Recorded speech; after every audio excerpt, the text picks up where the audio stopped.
ఇక ఈరోజు నాగర్ కర్నూలు జిల్లా ప్రధాన వార్తలు చూసినట్టయితే కాంగ్రెస్ ప్రభుత్వం వచ్చినప్పటి నుంచి రైతులను అన్ని విధాలుగా మోసం చేస్తుందని చెప్పేసి నాగర్ కర్నూలు జిల్లా వ్యాప్తంగా కూడా నిరసనలు, ధర్నాలు, రాస్తారోకోలు కొనసాగుతా ఉన్నాయి. ఈ రోజు నాగర్ కర్నూలు జిల్లా కొల్లాపూర్ నియోజకవర్గ కేంద్రంలో మాజీ ఎమ్మెల్యే బీరం హర్షవర్ధన్ రెడ్డి ఆధ్వర్యంలో బీఆర్ఎస్ పార్టీ ఆధ్వర్యంలో పెద్ద ఎత్తున ఆర్డీఓ ఆఫీస్ వద్దకు బైక్ ర్యాలీగా వెళ్లి అక్కడ ఆందోళన, నిరసన, ధర్నా చేసినటువంటి పరిస్థితి. అనంతరం ఆర్డీఓకు వినతిపత్రం కూడా ఇచ్చినటువంటి పరిస్థితి. ఈ సందర్భంగా మాజీ ఎమ్మెల్యే బీరం హర్షవర్ధన్ రెడ్డి మాట్లాడుతూ కాంగ్రెస్ ప్రభుత్వం వచ్చి సంవత్సరం అయినప్పటికీ కూడా రైతు భరోసా 15,000 ఇస్తామని చెప్పేసి సంవత్సరం పాటు కాలయాపన చేసి ఇచ్చిన మాట తప్పి 12,000 ఇస్తామని చెప్పేసి దాన్ని కుదించడంతో రైతులంతా కూడా ఆందోళన చెందుతున్న పరిస్థితి కనిపిస్తూ ఉందని, ఎట్టి పరిస్థితుల్లో బీఆర్ఎస్ పార్టీ ఆధ్వర్యంలో రైతులకు అండగా నిలబడతాం, కాంగ్రెస్ పార్టీ ఇచ్చినటువంటి హామీలన్నీ అమలు చేసే వరకు కూడా పోరాటం కొనసాగుతుందని చెప్పేసి ఆయన తేల్చి చెప్పారు.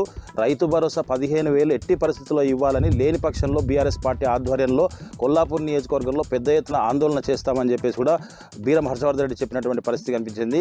ఈ కార్యక్రమంలో బీఆర్ఎస్ నేతలతో పాటు కార్యకర్తలు, రైతులు కూడా పెద్ద ఎత్తున పాల్గొన్నటువంటి పరిస్థితి కనిపించింది. మరొక వార్త చూసినట్టయితే జిల్లా కేంద్రంలోని ఈవీఎం గోదామును కలెక్టర్ బదావత్ సంతోష్ సాధారణ పరిశీలనలో భాగంగా పరిశీలించారు. వివిధ రాజకీయ పార్టీల నాయకులతో కలిసి ఆయన ఈవీఎం గోదామును పరిశీలించారు. క్షేత్రస్థాయిలో పరిశీలించి అక్కడ వేసినటువంటి సీళ్లు కావచ్చు, తర్వాత సీసీ కెమెరాలు కావచ్చు, అవన్నీ కూడా దగ్గరుండి ఆయన పరిశీలించినటువంటి పరిస్థితి కనిపించింది. సాధారణ పరిశీలనలో భాగంగానే ఈ ఈవీఎం గోదామును పరిశీలించామని చెప్పేసి వివిధ రాజకీయ పార్టీలకు అన్ని రకాలుగా ఒక వెంట తీసుకెళ్లి కూడా ఈవీఎం గోదాములను క్షుణ్ణంగా పరిశీలించామని చెప్పేసి కూడా కలెక్టర్ చెప్పినటువంటి పరిస్థితి కనిపించింది.